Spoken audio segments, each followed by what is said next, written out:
Welcome everybody to this webinar, special webinar by Small Biz Thoughts. And I want to get a couple of small things out of the way. We do have a Q&A module. Please put all of your questions there and we'll kind of manage those as we go along. And we have a great presentation today. I've been working with Asigra and on some special projects, including this webinar on some of the newer stuff with backup that a lot of people are just really not completely aware of. So we have Eric Simmons with us. He's the CEO, and Jegan Varathan, I hope I pronounced that right, Director of Global Customer Care. So this is going to be a spectacular event. So prep up your questions. Go ahead and put those in there. There's also a Q&A panel in case you just want to, chat about this or have specific things. But please try to put questions in the Q&A panel. Note that this is being recorded. So if you don't want your comments to be shared, then please don't use your real name, I guess, or make a note that keep this anonymous. With that, let me turn to Eric Simmons and the CEO of Asigra on Don't Be the Latest MSP Victim. Eric, take it away. Great, Carl. Thanks so much. Really appreciate it. Just to let everybody know, I apologize if I cough occasionally. I came down with a bad cold yesterday, but I've taken enough medication, hopefully, that I can not have too many coughing incidents throughout. I'd firstly like to just thank everybody for your time. Time is obviously a precious commodity, and we'll be sure to value yours here. As Carl said, we'll do Q&A at the end. That will certainly allow people that need to take a break early to leave before Q&A if they don't have any questions. And joining myself is Jegan Varathan, again, Director of Global Customer Care. Today, we're going to talk about Asigra's unique security positioning and how it can give your organizations a big competitive advantage in the market, selling backup and data security to make sure that your customers' data is safe and not being protected by outdated technologies. There's a number of financial benefits to leveraging our software. One of such is really looking at the ever-increasing cost of cyber insurance, and as well the complexity for MSPs to get cyber insurance renewals. So there's elements of our software that help enable that. And as well, post the call, please feel free to reach out, and somebody from our team can get in contact with you in regards to our pricing model and those types of elements.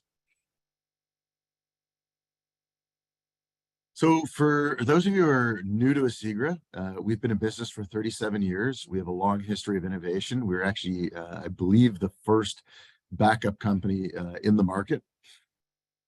We were built from the ground up for supporting MSPs, so we're 100% channel. And we have hundreds of MSPs worldwide, as well as thousands of installations globally. I'm proud to announce that on April 17th, we were just recognized by CRN as one of the coolest data protection vendors in 2023. So nice to have won that award, and you'll see some of the reasons as to why we've been garnered that achievement. I'm not going to get into details in this slide, but it's really just to show a long history of Asigra, of our first to markets, new product updates that were innovative and creative, and series of awards that we've won throughout the years. I kind of joke, I like to say we've won everything from best director, best actor, actress, best set design, whatever the award might be, but as it relates to the backup industry. And as you can see, we continue to win awards, last year and moving into this year. Through great channel partners such as yourselves, we've had the pleasure of supporting customers from all sizes, everything from SMB to some of the largest enterprise businesses in the across the world, and as well in every vertical. So we've got a very broad capability and go very deep, both from small and medium businesses to large enterprise. What truly makes Asigra a unique product in the market is heavy focus that we put on the integration between backup and cybersecurity. It was a very conscious decision as we saw attacks ramp against backup providers. We made a very conscious effort to look at the types of attacks, to stay in tune with the latest attacks, and to build into our software solutions that would enable our customers to be able to recover clean data on a recovery. And our motto is recovery is everything, and it's now morphed to clean recovery is everything.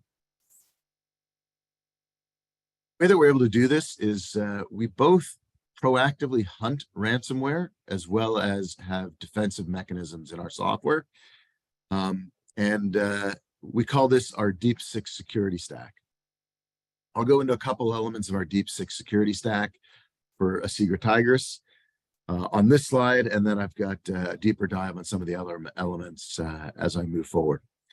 So FIPS 140-2 encryption encrypts the data in transit and at rest. That's the one thing on this slide that isn't completely unique to Asigra. All the 5 other elements are unique to us. One that I always kind of gives me a bit of a, I don't know, I guess a chuckle is variable repository naming, just on the left-hand side of the screen. All backup companies use naming conventions for their backup repository. As an example, again, it wouldn't be Veeam backup, but they would have a naming convention. Data Acronis, they would have their own naming convention, and those are published and discoverable by bad actors, and therefore they're able to be targeted. Asigra, in recognizing this, has allowed customers to change the name of that backup repository so it's less obvious to attack. So it could be Eric's Laundry or my honey-do list, things like that. We also have what's called soft delete. So in doing studies with ESG, 36% of data was accidentally deleted. Another 32% was maliciously deleted. But again, we have a soft delete folder, so just to the right of FIPS 140-2 encryption. And that soft delete folder acts similarly to the trash bin on your laptop. It's a secondary protection. The data would go into there. You can set your own retention policies, and you're able to recover your data through that, so it's not permanently deleted once deleted. Another very unique thing about Asigra is our security architecture. The majority of our competitors in the market use agents, endpoint agents. And by using endpoint agents, they need to be small in nature. They need to not have a large footprint on the network so it doesn't slow down the network. We're an agentless software, which means we sit on the LAN, and we are the single choke point between data that's flowing through the production environment and into the backup. And as a result of this, we're able to build a larger footprint and more elements into our data security module than other companies are able to do so. So we do the obvious things. We do data, deduplication. We do encryption. We do compression. But in addition to that, we have built in a number of features: bidirectional anti-malware scanning, multi-person approvals. I talked about FIPS 140-2, and bidirectional CDR. And I'll cover those off in a minute. In our marketing, we've been using this. It's really both a bit of tongue-in-cheek, but it certainly is an attention grabber. Air-gapped and immutable backups are dead. What we mean by that is, very specifically, they're no longer enough. So ransomware companies have been getting into air-gapped and immutable data for many, many years, and it's not sufficient enough to protect your end customers and their data. And I'm going to play a short video that explains why that is. It's about 2 minutes. Yeah.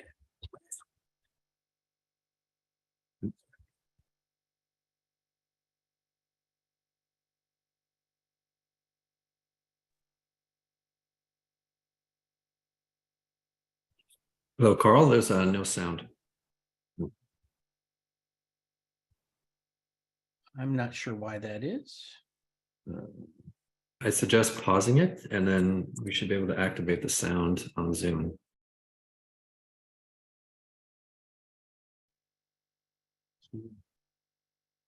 Share sound. Attackers know that you won't comply with ransom if you can simply recover your encrypted data. Ransomware can now destroy your air-gapped and immutable backups. While 83% of IT execs believe their backups will save them from paying ransom, nearly 40% actually end up paying. What's the cause of this backup overconfidence? Let's take a look.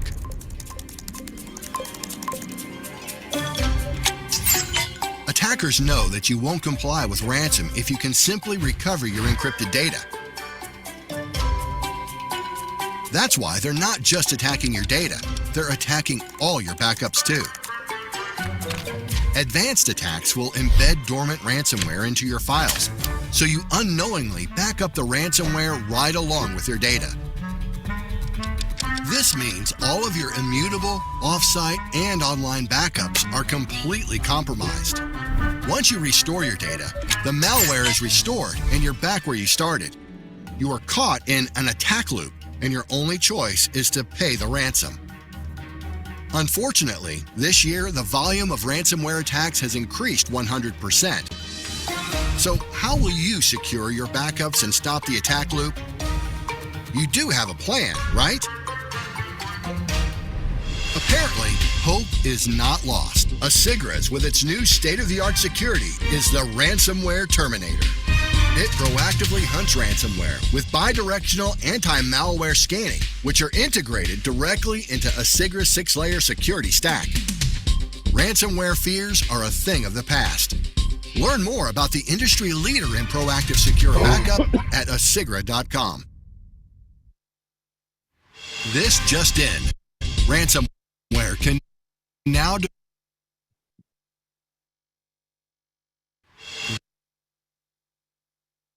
Okay. So a bit of a lighthearted video that really talks to a significant challenge as it relates to clean recovery from your backup. What Asigra has built into our product, and this took us a couple of years to perfect the timing so that it could be done real time, bidirectionally, so both at the time of doing a backup and during a recovery. We've embedded an additional anti-malware scan. So as an example, data comes from the network, it goes into our data security module. We do an additional scan. If we find malicious code or ransomware, we quarantine that ransomware, and then we put the files into the secure repository manager. Now, this isn't infallible. There are Trojan horse attacks, there are zero-day attacks, there are attacks where the ransomware isn't detectable until something happens to the network. And so that information, as we saw in the video, ends up in your air-gapped, in your immutable, in your backup repository. And then when you go to the recovery, you're bringing that information back in. In this instance, 3 months later, ransomware detonates in your network encrypts. You go to get your recovery files, and again, we do the anti-malware scan before any data goes into your production environment. And what's critical about this is that the attack is no longer zero-day. It now is a live virus that is detectable, and we are able to quarantine that before it goes into your production environment, and therefore you get clean data into your production environment. So doing this automated in real time on every backup, on every recovery is critical. We all know that manual processes don't happen particularly often, and over time end up happening even less frequency. Another element that we've built into our software, again, to protect against some of the latest attacks. If you look at attacks that are taking place in the marketplace, phishing attacks are a huge series of attacks. most attacks are occurring through people getting the credentials to the backup admin and then using the backup software against itself, going in and doing things like changing retention policies from 7 years to 7 hours, deleting backup sets, or potentially reassigning the location of where that backup set will go, and it goes to the ransomware team's backup repository as opposed to where it's supposed to go. In order to protect against that, as well as insider threats, so again, people selling their credentials on the dark web or a disgruntled employee, we've built in what's called multi-person approval. And what this is the ability to configure for certain key potentially destructive actions, multiple people that have to approve an action to be completed. And these can be people internally or externally from the organization within a specified period of time. So you take, for example, delete a backup set. If I, as the backup admin, want to delete, customer A's backup set, I might require my boss and perhaps their boss to agree that we're going to delete that data set, as well as the end customer who also has to agree to have their data deleted. So there's a great checks and balance in place, and it's nearly impossible for hackers to figure out who those people are and what that chain of events are and what the time frame that's been set, which is customizable by the backup admin. In addition, those settings that are created cannot be changed by the backup admin alone. They also require that multi-person approval process. So very, very powerful in protecting against people using the software against itself and in eliminating external and internal threats. Something unique that we've integrated into the software in 2022 is something called Content Disarm and Reconstruction Technology, or CDR. This is typically used for enterprise organizations. And what CDR does is it essentially protects organizations against the latest threat, which is embedded technology threats, embedded malicious code. And as an example, it's weaponizing documents. So it's taking a zip file with a PowerPoint presentation with an embedded PDF, and somewhere within that embedded PDF is ransomware. Traditional anti-malware isn't able to detect that level of complexity or that depth. And so this would end up in your backup repository. What CDR does is it strips each of those elements apart. So it pulls apart the zip file, it pulls apart the PowerPoint presentation, it pulls apart the PDF, and it scans every layer within each of those. And it looks for any potentially malicious code. So in this case, you saw there was malicious code in the body of the PDF. That malicious code is removed. And what's critical about this technology is we store an original copy of the document for legal purposes, but the document actually recreates itself without that malicious code. And if you think how important that is for your end customers, if an end customer is working an RFP and all of a sudden, there's malicious code, a malicious macro, a script, or link within one of their core documents for that response, that document might be quarantined and they may not have the ability to meet the timeline they need to deliver that RFP. Or it could be their core sales presentation or their financial data, for a quarterly review. All of these things would be highly detrimental to the organization if they didn't have access to that data. So the fact that this recreates the document without the malicious code and still allows people to have access to it from a business standpoint is very critical. When you look at how this works, there's a series of actions or settings that the backup admin is able to set. You can block, which is the highest level of setting. It's a zero trust policy, so it would block anything that could be potentially malicious.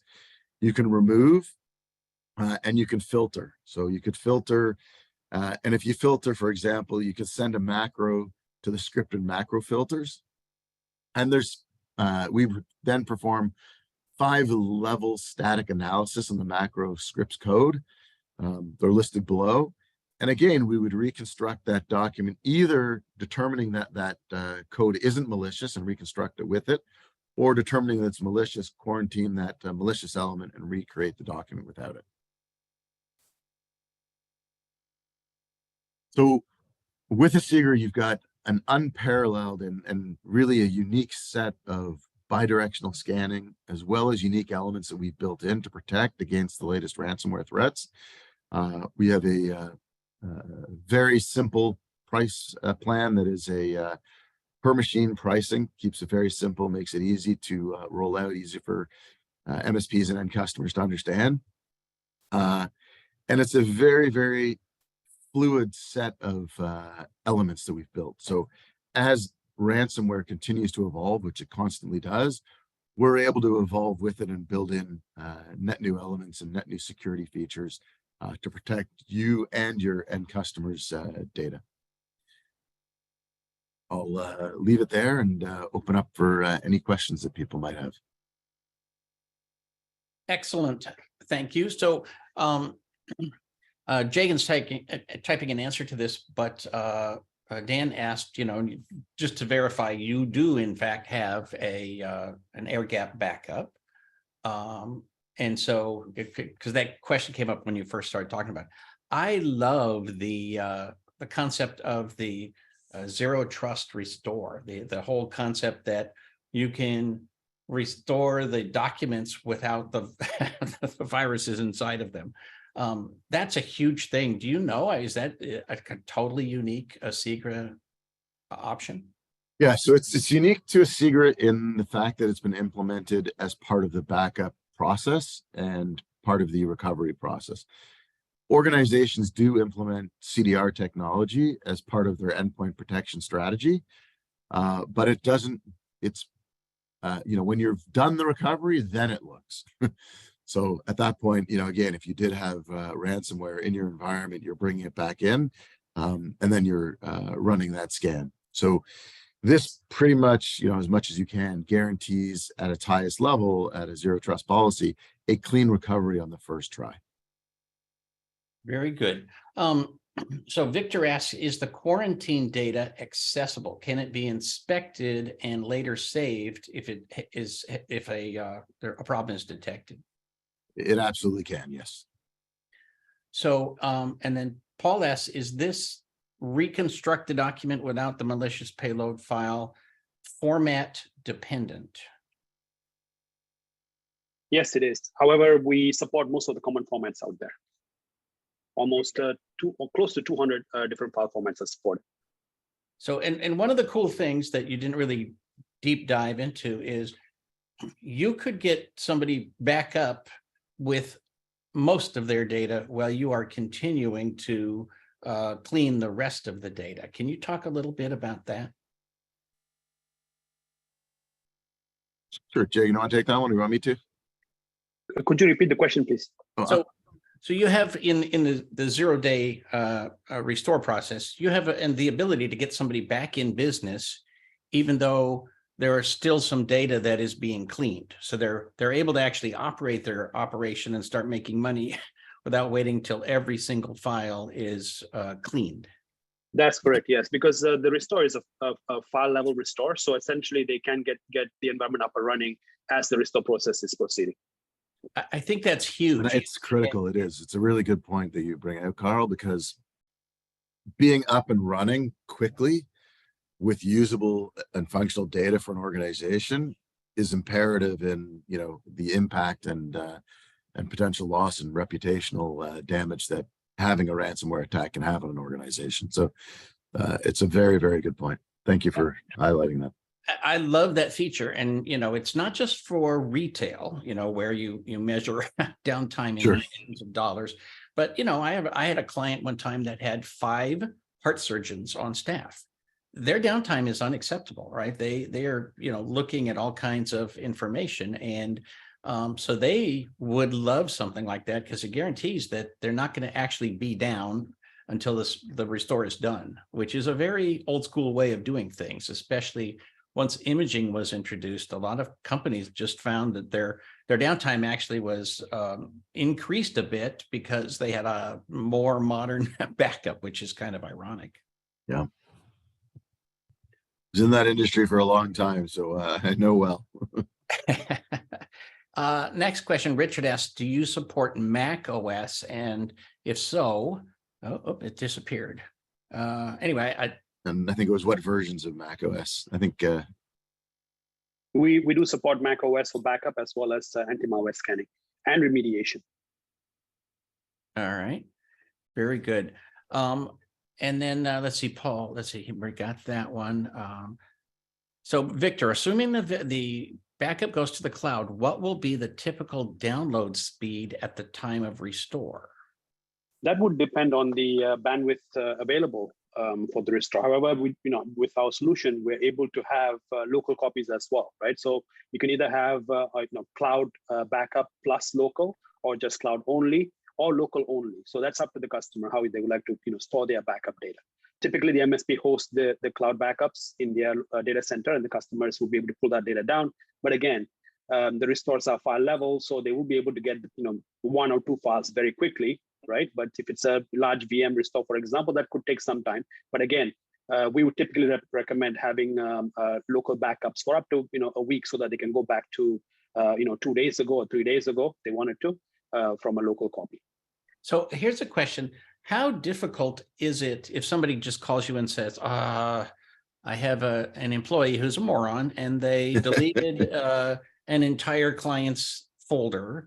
How quick can I get that back without doing, I don't need the whole massive restore. I just need one, whatever, 2 gigs of data, basically. Yeah, very easy to do. You just have to log on to the management console again using MFA. You don't have to enter the password. It's fully passwordless. So after you log on to the management console, you can select the backup job and then select that specific folder and then restore the data from that within that folder. Again, they can select the latest version or previous versions if they wanted to as well. Okay. So please put questions in the Q&A, although I'm going to read this one from Peter because he put it in the chat. If you have antivirus malware detection and ransomware threat detection installed live and it doesn't detect the threat, how can we be sure Asigra will detect threats? For example, Huntress doesn't detect certain things. Well, think of our solution as a second line of defense, right? So let's say the source machine has an antivirus solution on it with definition, hopefully updated definitions. But let's say a bad actor has somehow disabled the antivirus, or possibly the definitions are out of date because the machine has some issues connecting to the definition server, for example. Again, we're backing up that machine. Of course, during that backup process, we are scanning every single file that's being backed up using the latest definitions available to the DS client data collector, which is a separate machine, right? So again, second line of defense, you're able to scan with the latest definitions available to that DS client machine, the data collector machine, and then we'll be able to detect any malware that may have been skipped, for any number of reasons on the source machine. And Chris asks a follow-up question. Is this your own AV scanner or a third party? it's a leading third party in the top 3 all the time. Okay, very good.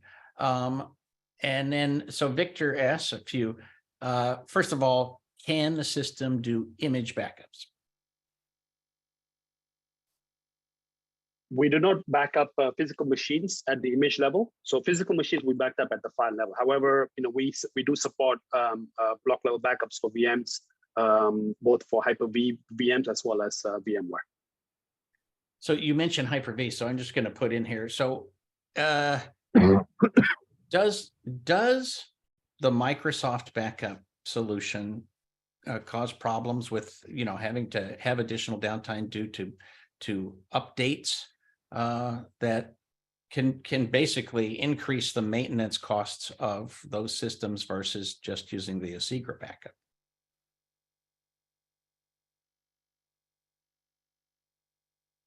Well, of course, if you're using Microsoft's backup, then there could be potentially issues like that. But with Asigra solution, again, it's a separate solution. No agents installed on that specific source machine. So we're able to back up the VM by connecting to the hypervisor. And for example, if it's VMware, connect to the vCenter. and be able to gain access to VMs. And we'll also be able to restore at either the VM level or file level. So both options will be available with just a single backup job for the VMs. All right. And what about open files? We support VSS, so open files, locked files, all that will be supported for backup. Okay. And then is there a special process to back up databases? Or is that VSS also takes care of that? We use VSS for Microsoft SQL backups. Again, we are using APIs that are available or provided by the database vendors, right? So we don't need to install agents on those database servers. So we're basically just connecting to that database server via the IP address and then provide the credentials to gain access to the database for consistent backups. So here's a question. In setup, do I need to like make a catalog of all the different systems that and all the plugins and APIs you need, or does your system auto discover those? It's all automatically discovered. You don't have to, maintain APIs and so on. So it's all included in the DS client database as well as the installation itself. So it's a matter of just selecting the backup set you would like to create and going ahead with creating the backup job by inputting the admin credentials, and then going ahead, next, finish, basically just selecting the database itself. And of course, you can also set up scheduling, retention rules. Maybe you want to keep data for up to 7 years, you can do that. If you want to keep data for only 3 years, maybe with dailies, weeklies, monthlies, you can do all of that with retention rules that are available and schedule it, on an hourly basis, daily basis. That's all up to you. Very, very granular and flexible. Very good. So on one hand, I want to save something for 7 years. But on the other hand, is there a way to say, don't save this for more than 7 years? Like after 7 years, get rid of this? Because for compliance, I can't have stuff around too long. Yeah, you can do that. And also we have a GDPR capability as well, where after data has been deleted, you can actually generate a GDPR certificate to show proof of data deletion or data destruction. Typically, if you're offboarding a customer, they'd like to have the right to be forgotten. You as an MSP will be able to generate the certificate and provide proof that their data has been deleted from the repository. Very nice. Well, a lot of states are now doing that too, where if you're above a certain size, somebody can say, you must delete all of my data and give me a proof and blah, blah, blah. I think most people don't know how to do that. So, yeah, which is a nice feature. It's a very simple, just run a simple report. And well, more and more, we're being responsible for the compliance side of things. Absolutely. Does the system back up SharePoint in Microsoft 365? Yes, it does. We support backing up Exchange, OneDrive, SharePoint, as well as groups and teams in Microsoft 365 using modern authentication or 2.0. And how granular is that, like for Exchange? You can drill down all the way down to the email and be able to restore individual emails directly to the cloud, or you could also restore locally as well as EML files. If you want to open them up in Outlook, you can do that too. Excellent. Paul asks, what about other devices, iOS or Linux? We do not support mobile devices, iOS, Android. However, we do support Linux and Mac, yes. All right. And do you work with NASs, like NAS technology, like Synology? We can back up any type of NAS out there. Again, you can also store the backup data in any type of storage as well. We are storage agnostic, right?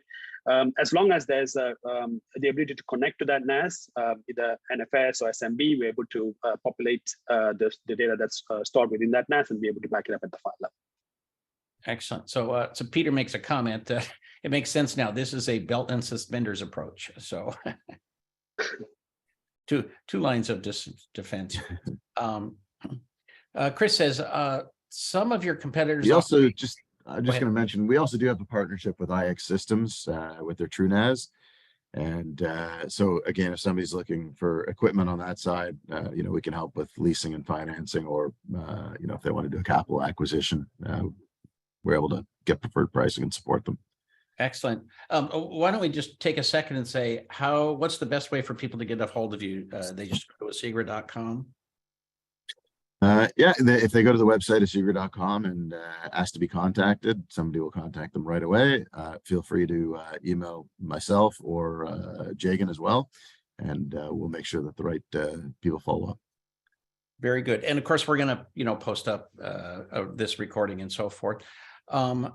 So some of your competitors offer a cloud available RDC access to customer data? Does Asigra offer something like that where you can basically mount something in the cloud? Well, our solution is essentially a software-based solution, right? We do not host customer backups. Essentially, the MSP has to have storage available in their data center to offer backup as a service or DR as a service to their customers using our solution. So again, if you'd like to have, for example, VM replication, where you're able to replicate a virtual machine from one site to another, technically the MSP could host this in their own data center and then allow the customer to fail over to the MSP's data center in case the production VM goes down, right? So those features are available with our solution, but again, Asigra, we do not host the customer backups or provide any kind of cloud-based failovers.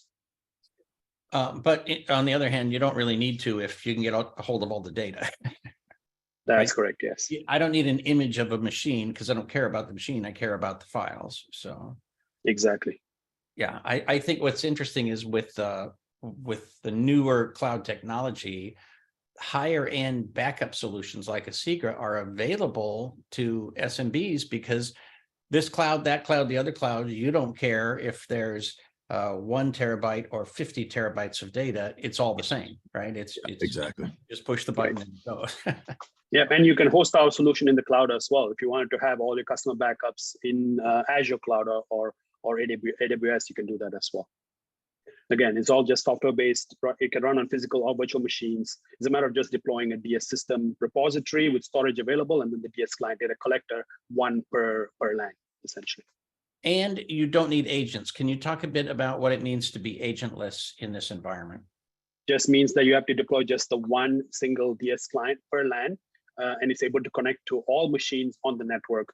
All you have to do is just enter the IP address, either the local IP address of that specific machine you're trying to back up, or the machine name. We'll be able to connect to that machine via the credentials provided, maybe domain admin credentials, you can access to all machines on the network, or the local administrator credentials for that specific machine. And we can connect to that machine via the file sharing protocol and be able to gain access to all the files.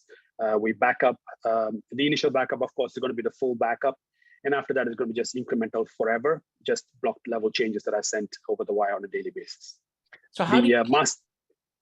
Sorry, I was going to say the master reconstruction will happen after 10 gens or 10 generations of versions of file has been received on the back end. So we don't, continuously increase the chain link between generations on the repository. So after 10 generations, all of those incremental backups get put together into one new synthetic full. Yes. Yeah, excellent. And so I was going to ask, so what happens if I've got a backup and, whatever, certain documents expire, that they become something that we should now delete? Do you then open up that backup, delete those, and create a whole new image or collection? So if source data has been deleted, we do have the option in the retention rules to say any data that's been removed, please also remove from the repository. So you can do that if that's a requirement from the customer. Very good. Because I also love the soft delete, the idea that the bad guys can come in, they think they've deleted certain files and they think they're good, and then you just quietly restore them when they're not looking. So exactly, yeah. The deletion process happens on the DS client side.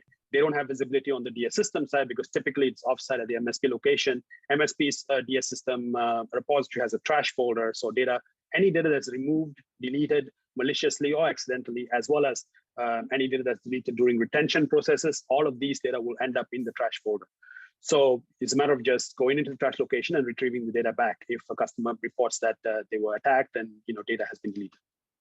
And I love the term, the deep multi-factor authentication. Talk about that for just a second.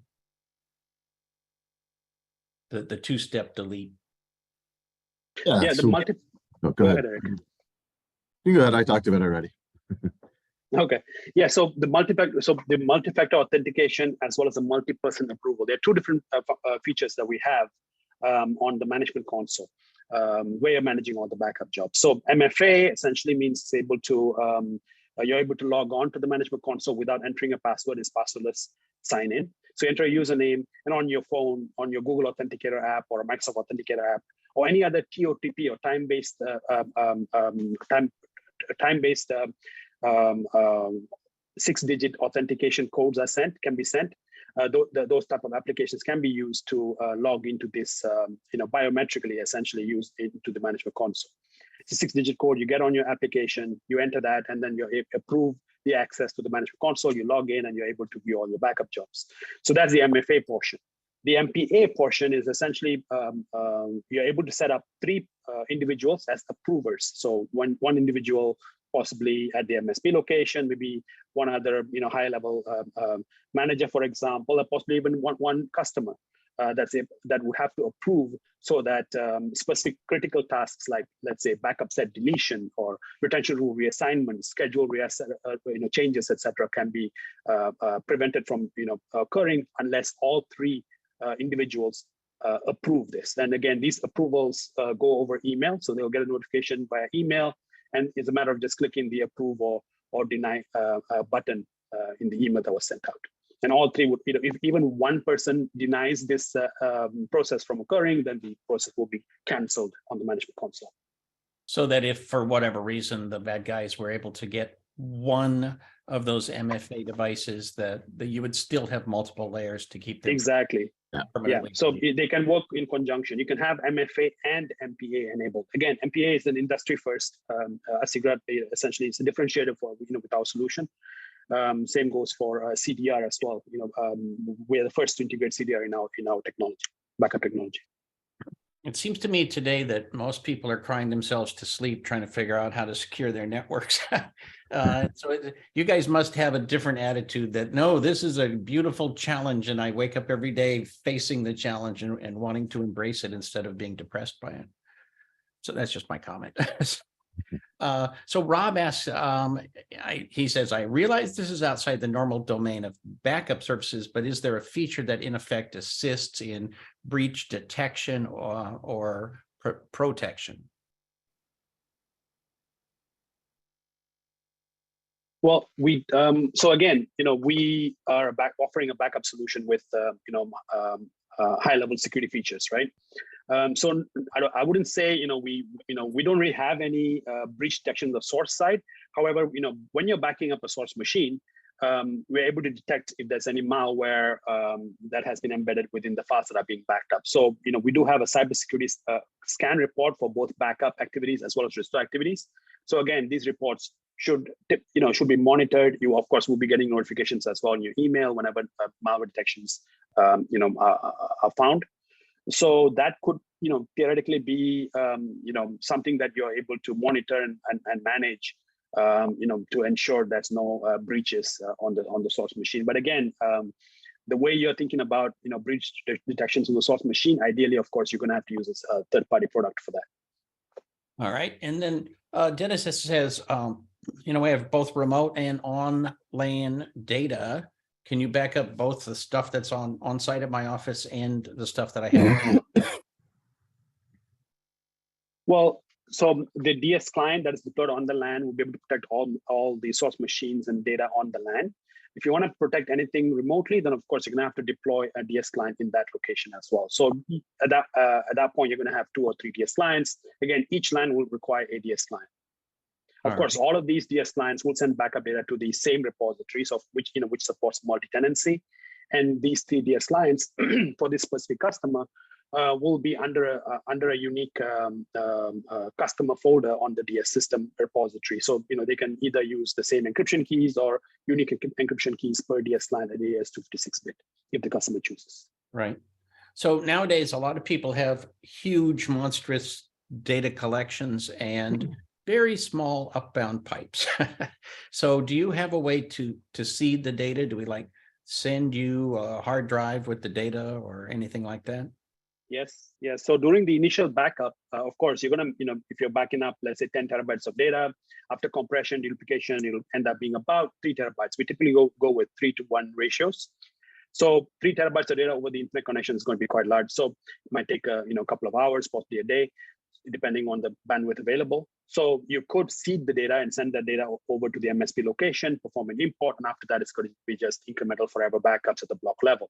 If you wanted to perform a recovery, same thing. Again, if it's a large amount of data being recovered, it's best to restore that data to a disk and then ship that disk down to the customer from the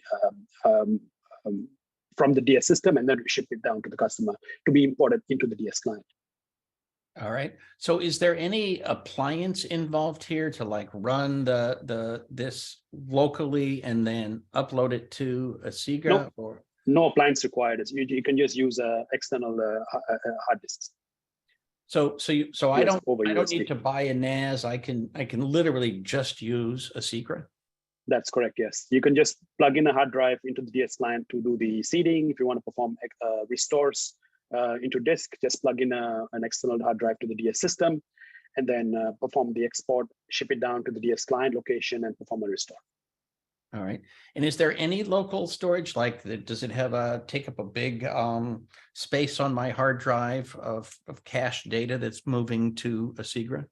Optionally, you could enable local storage. So again, as I mentioned before, you could have online plus local, or online only, or local only, if you want, for your backups, right? So if you opt to include local backups as well, so you can have fast restores over the last couple of days, maybe you like to keep 7 days of local copies or 2 weeks, you can do that by attaching an external disk to the DS client, or if the DS client already has data attached storage available on it, you could have local backups that you could utilize to perform recoveries over the past up to 30 days. That's the maximum.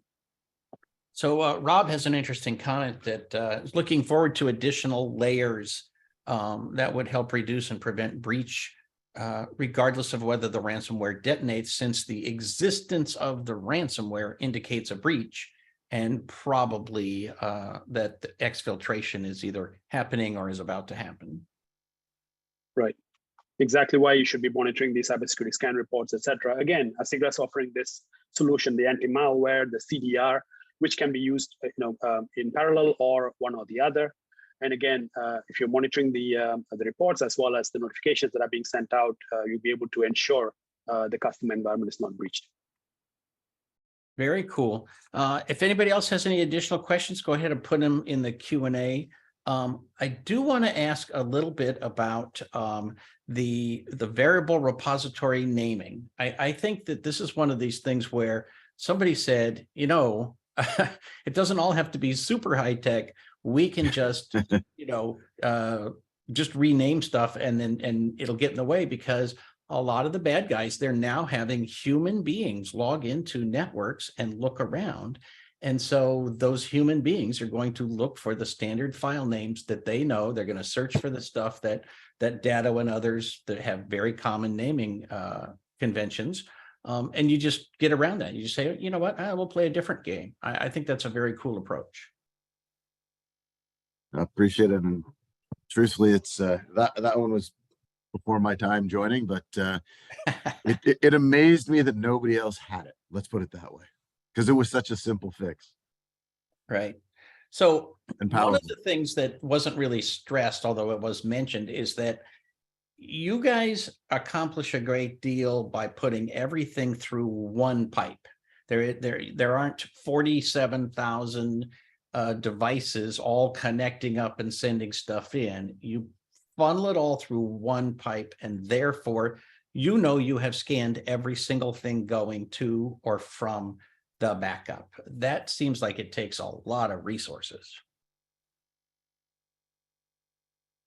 Well, the DS client, which is going to be the data collector backing up all the source machines on the LAN, would definitely have to have the resources available. So again, the DS client can be run on a physical or virtual machine. We typically recommend at least 16 gigs of RAM and four cores on that DS client, or four vCPUs if it's a virtual machine. Well, that's not so much today. Yeah, I was going to say, Yeah, it was exactly. back in the day, it was a higher requirement. Today, it's your average laptop. Yeah. Yeah. Well, I remember, this must have 4 gigs of RAM. Like, okie dokie. Right. My thumb drive is 4 gigs. So. Yeah. So Dan says sometimes an insurance provider will request or require an air-gapped backup. Is it easier to provide just something that complies versus arguing the necessity with a non-technical person at the underwriter?